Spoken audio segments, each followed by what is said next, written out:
ہمارے پاس وہی سیریز چل رہی ہے، اور آج اس سیریز کا بہت عام ٹاپک ہے. ہم پہلے ایک ایک آرگنز کی کر رہے تھے کہ لنگس کا آٹومیون ڈیزیز کیا ہو سکتی ہے، برین کی آٹومیون ڈیزیز کیا ہو سکتی ہے، رومیٹائڈ آرتھرائٹس کیا ہوتا ہے، سیلیک کیا ہوتا ہے، بڑی ڈیٹیلز ہم نے ہارٹ کی آٹومیون ڈیزیز کی. آج جو ہم ڈیزیز کرنے جا رہے ہیں اس کو کہتے ہیں SLE، سسٹمک لوپس. یہ بیسیکلی ایسی آٹومیون ڈیزیز ہے جو ملٹیپل آرگنز کو انوالو کرتی ہے بیک وقت.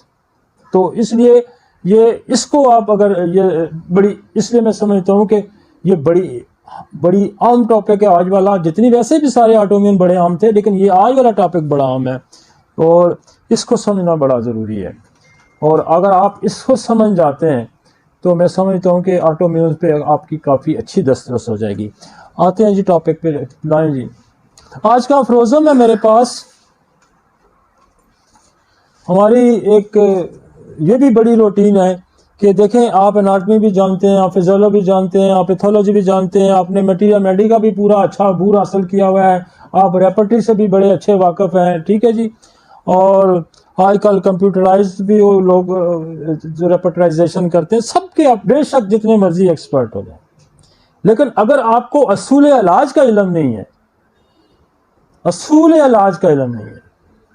تو پھر نہیں، آپ کو کچھ بھی نہیں پتا. جیسے آپ مسلمان ہیں تو آپ کو یہ نہیں پتا کہ نماز کیسے پڑھی جاتی ہے، کتنے اوقات ہیں، کون کون سے فرائض ہیں، کون کون سے حقوق ہیں، تو پھر آپ اچھے مسلمان نہیں ہو سکتے. اسی طرح جب تک آپ کسی بھی سسٹم کے قواعد و ضوابط سے واقف نہیں ہیں، آپ گاڑی چلاتے ہیں تو آپ کو ٹریفک کے اصول کا پتہ ہونا چاہیے. کہاں اشارہ ہوتا ہے، کہاں سپیڈ بریکر ہے، کہاں میں نے رائٹ لینا ہے، ٹرن لینا ہے، اشارہ دینا ہے، کیسے چلنا ہے، تو کتنا ڈسٹینس رکھنا ہے. تو یہ چیزیں جب تک آپ کو علم نہیں ہوگی تو آپ اچھے ڈرائیور نہیں ہو سکتے. آپ نے کہیں گاڑی مارنی ہے. تو اصول علاج جو ہے آپ کی آرگینن نے اس نے لکھا، اور بہت خوبصورت. میں کہتا ہوں میں جب پڑھتا ہوں نا آرگینن تو مزہ آ جاتا ہے کہ اتنا اس نے خوبصورت لکھا ہے. اور وہ اللہ کا بڑا نیک آدمی تھا، اور خدا نے اس سے بہت بڑا کام لیا. ہانیمن جو تھا اس سے خدا نے بہت بڑا کام لیا، اور اس نے بہت خوبصورت آرگینن لکھی. آج ہمارے پاس جو ہے وہ جو افروزم ہے وہ 200 نمبر ہے اس کا.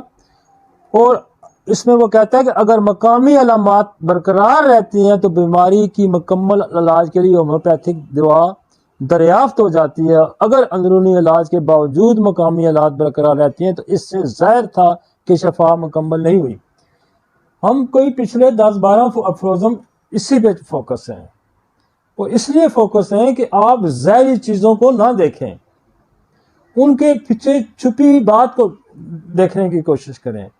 وہ یہ کہہ رہا ہے کہ ظاہر پہ مت جائیں، باطن پہ جائیں، آپ اس کے اندر جائیں، اس کی انویسٹیگیشن کریں، اس کازیٹیو فیکٹر کو پکڑیں. دنیا میں سب سے جو ہر جگہ یہ نیچرل لا ہے کہ what is the cause and what is the remedy. Cause کیا ہے، اس کے مطابق دوا کیا ہوگی. تو وہ کہتا ہے کہ اگر مقامی علامات برقرار رہتی ہیں تو بیماری کی مکمل علاج کے لیے ہومیوپیتھک دوا دریافت ہو جاتی ہے، اور اگر اندرونی علاج کے باوجود مقامی علاج برقرار رہتی ہیں تو اس سے یہ ظاہر ہے کہ شفا مکمل نہیں ہوئی. اور اگر مقامی علامات ختم ہو جاتی ہیں، اور یہ بات ثابت تھی کہ مرض کا مکمل خاتمہ ہو چکا. جب وہ کہتے ہیں کہ آپ علاج کرتے ہیں ہر طرح سے، لیکن مقامی جو سمٹمز ہیں کیونکہ وہ اگر برقرار رہتی ہیں. اگر آپ یہ دیکھتے ہیں کہ جو ہیئرنگ کے بیسیکلی 4 قوانین ہیں، ہیئرنگ لا جس کو ہم کہتے ہیں، وہ کہتے ہیں کہ جب شفا کا عمل شروع ہوگا تو اپ ٹو ڈاؤن ہوگا، سر سے نیچے ہوگا، اندر سے باہر کا رخ ہوگا، اور باہر سے اندر کا رخ جو ہے یہ الٹا رخ ہے. اور علامات ریورسل آرڈر میں ٹھیک ہوں گی کہ جب جو علامت سب سے پہلے آئے گی وہ جاتے ہوئے سب سے آخر جائے گی. اور اسی طرح کم وائٹل آرگن جو ہے وہ وائٹل آرگن سے ڈیزیز کم وائٹل آرگن کی طرف آ کے ختم ہوگی. اندر سے بیماری باہر کا رخ اختیار کرے گی اور پھر سکنز پہ آ کے وہ ڈس اپیئر ہو جائے گی. تو اس لا کو فالو کرنا بڑا ضروری ہے.